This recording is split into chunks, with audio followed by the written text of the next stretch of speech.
Bismillah ar-Rahman ar-Rahim, mes très chers frères et sœurs, Assalamu alaikum wa rahmatullahi wa barakatuh. J'espère que vous allez tous bien. Bienvenue pour la deuxième partie du bienfait du dhikr. Alors, nous poursuivrons nos propos sur les bienfaits et les avantages du dhikr.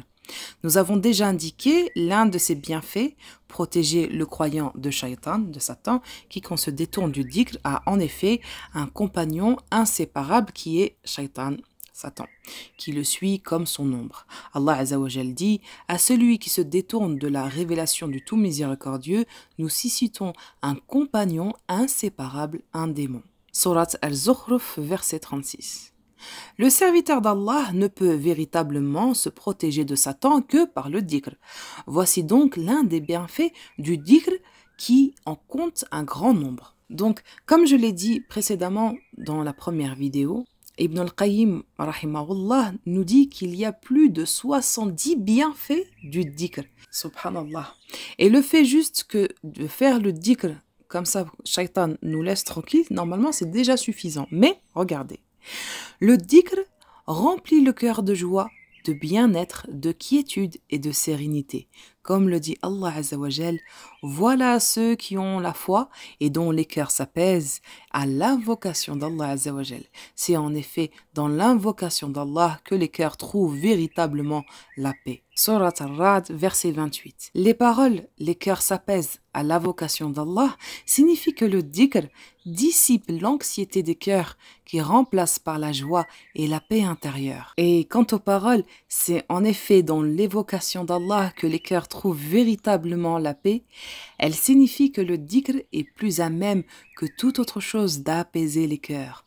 En effet, c'est le dhikr qui donne véritablement vie au cœur, qui le nourrit, de même qu'il représente la nourriture de l'âme. Par conséquent, le cœur qui est privé de dhikr est à l'image du corps qui est privé d'aliments. Il ne peut donc y avoir de vie dans un cœur qui se détourne du dhikr. C'est la raison pour laquelle Cheikh al-Islam ibn Tayyib, rahimahullah, dit « Le dhikr est au cœur ce que l'eau est au poisson. Imaginez l'état d'un poisson qui serait hors de l'eau. » Autre bienfait du dhikr, lorsque le serviteur d'Allah par le dhikr se souvient de son Seigneur, Allah se souvient de lui, et lorsque l'adorateur d'Allah mentionne le nom de son Seigneur, Allah le mentionne auprès des anges. Le Très-Haut dit en effet, « Souvenez-vous donc de moi, je me souviendrai de vous. » Surat Al-Baqarah, verset 152. En outre, Al-Bukhari et Muslim mentionnent dans leur recueil authentique d'après Abu Ash'ari, radiallahu anhu, ces paroles que le prophète sallallahu alayhi wa sallam rapporte de son Seigneur, le Très-Haut, béni soit-il. Quiconque me mentionne pour lui-même, je le mentionnerai pour moi-même. Et quiconque me mentionne en public, je le mentionnerai devant un public bien meilleur. Sahih al-Bukhari et Sahih al-Muslim. Le dhikr efface également les péchés et sauve celui qui consacre du châtiment d'Allah, comme l'indique ce hadith rapporté dans Musannad d'après Mu'adh ibn Jabir radiyallahu anhu, selon qui le messager d'Allah sallallahu alayhi wa sallam a dit « Nulle œuvre ne sauve son auteur du châtiment d'Allah plus que le dhikr », jugé authentique par Sheikh al-Albani rahimahullah. La récompense et les grâces que le dhikr permet d'obtenir sont sans commune mesure avec celles qui procurent les autres œuvres, alors que le dhikr est l'acte d'adoration le plus aisé qu'il soit. Et oui, car les mouvements de la langue sont les plus simples à effectuer, et si un membre du corps humain devait s'activer comme le fait la langue, l'homme éprouverait le plus grand difficulté, et serait même incapable de le supporter. Pourtant, les récompenses que le dhikr assure sont immenses.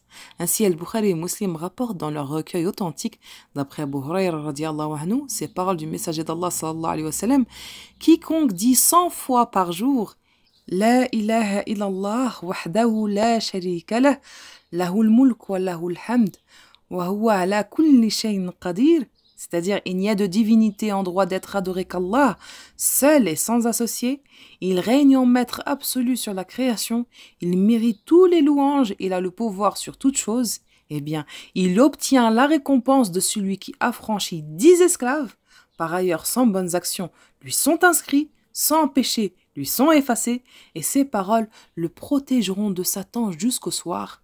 Nul ne pourra accomplir d'œuvre plus méritoire que la sienne, hormis celui qui fera plus que lui. Subhanallah.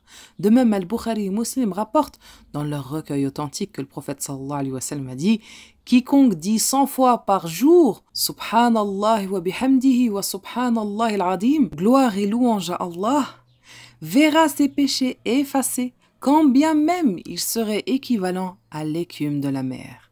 Par ailleurs, Muslim rapporte dans son recueil authentique, d'après Abu Hurairah radiyallahu anhu, ces paroles du messager d'Allah sallallahu alayhi wa sallam, que je dise Subhanallah walhamdulillah wa la ilaha illallah wallahu akbar.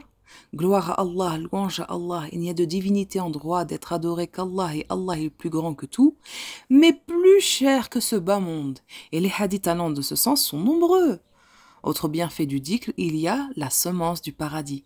En effet, comme l'indique un hadith, le paradis est formé de vastes plaines où se trouve une eau suave et une terre pure dont les semences sont les formules du dhikr. En effet, At-Tirmidhi rapporte d'après Abdullah ibn Mas'ud radiyallahu anhu ces paroles du messager d'Allah sallallahu alayhi wa sallam lors du voyage nocturne. J'ai rencontré Ibrahim alayhi salam qui m'a dit: Mohammed, transmets mon salut à ta nation et informe les musulmans que le paradis est formé d'une terre pure, d'une eau suave, des vastes plaines dont les semences sont les paroles suivantes: Subhanallah walhamdulillah wa la ilaha illallah wallahu akbar. Gloire à Allah, louange à Allah, il n'y a de divinité en droit d'être adoré qu'Allah, et Allah est plus grand que tout. Selon At-Tirmidhi, le hadith rapporté par Ibn Mas'ud et Hassan al-Gharib. C'est-à-dire qu'en quoi les semences du paradis sont les dhikrs, subhanallah. Et dans une autre version, lors du voyage nocturne, le messager d'Allah sallallahu alayhi wa sallam est passé près d'Ibrahim qui demanda: Qui est avec toi, Gabriel? Mohammed, répondit-il. Ibrahim lui dit alors: Ordonne à ta nation de multiplier les semences du paradis, car sa terre est pure et ses plaines sont vastes. Il demanda: Quelle est la semence du paradis? Il répondit: Il n'y a de changement et de force que par Allah. La hawla wa la quwwata illa billah. De même, At-Tirmidhi rapporte d'après Abu Zubayr, d'après Jabir radiyallahu anhu, ces paroles du prophète sallallahu alayhi wa sallam: quiconque dit gloire et louange à Allah se verra planter un palmier au paradis. Selon At-Tirmidhi, le hadith est authentique. En outre, l'imam Ahmed rapporte d'après Mu'ad ibn Anas al-Juhayni radiyallahu anhu que le messager d'Allah sallallahu alayhi wa sallam a dit: quiconque dit Subhanallah al-Azim, c'est-à-dire gloire à Allah le très grand, se verra pousser une plante au paradis. Le dhikr sera par ailleurs une lumière pour le croyant ici-bas, une lumière pour lui dans sa tombe et une lumière pour lui dans l'au-delà, qui courra devant lui sur le pont. Rien en effet n'éclaire les cœurs et les tombes comme le dhikr. Allah Azza wa Jal dit: celui qui était mort et que nous avons ramené à la vie en lui accordant une lumière qui éclaire son chemin, est-il comparable à celui qui, prisonnier des ténèbres dont il ne peut se libérer? Surat Al-An'am, verset 122.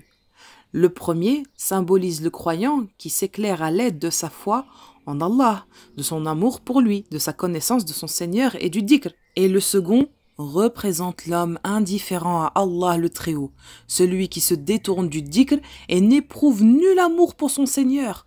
Le bonheur, tout le bonheur est destiné à celui qui reçoit cette lumière, et le malheur, tout le malheur, à celui qui en est privé. Et c'est d'ailleurs la raison pour laquelle le prophète sallallahu alayhi wa sallam ne cessait d'implorer Allah Azza wa Jal de placer une lumière dans chacun des particules de son corps, de l'entourer de tous côtés de lumière et de faire de sa propre personne lumière. Ainsi, Muslim rapporte dans son recueil authentique, d'après Abdullah ibn Abbas radiyallahu anhu, cette invocation que le prophète sallallahu alayhi wa sallam répétait la nuit: Allahumma j'al fi qalbi nouran, wa fi basari nouran, wa fi sam'i nouran, wa an yamani nouran, wa an yasari nouran, wa fawqi nouran, wa tahti nouran, wa amami nouran, wa khalfi nouran, wa adim li nouran.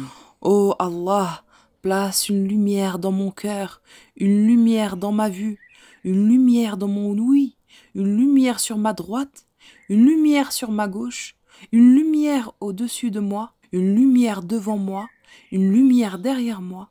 Accorde-moi une immense lumière. Khubayr, l'un de ses rapporteurs du hadith, ajouta ainsi que cette autre partie du corps que j'ai oubliée. L'un des rapporteurs relate: j'ai alors rencontré l'un des enfants d'Al-Abbas qui me le mentionna. Les nerfs, la chair, le sang, les cheveux et la peau, ainsi que 2 autres parties du corps. Le dhikr est donc une lumière pour le cœur, le visage et les membres de celui qui s'y consacre. Il est une lumière pour lui ici-bas et sera une lumière pour lui dans la tombe et le jour de la résurrection. En outre, par le dhikr, le croyant obtient les bénédictions d'Allah Azzawajal et les prières de ses anges. Or, quiconque bénéficie des bénédictions du Seigneur et des prières de ses anges triomphera ici-bas et dans l'au-delà. Allah Azzawajal dit: vous qui croyez, invoquez fréquemment le nom d'Allah, célébrez sa sainteté et sa gloire matin et soir. C'est lui qui répand ses bénédictions sur vous, ainsi que ses anges qui ne cessent de prier pour vous, afin de vous tirer des ténèbres vers la lumière. Il est très miséricordieux envers les croyants. Surat Al-Ahzab, versets 41-43. Et voilà, nous sommes arrivés pour la deuxième partie du bienfait du dhikr. دمتم في عافية الله وآمنه والسلام عليكم ورحمة الله وبركاته.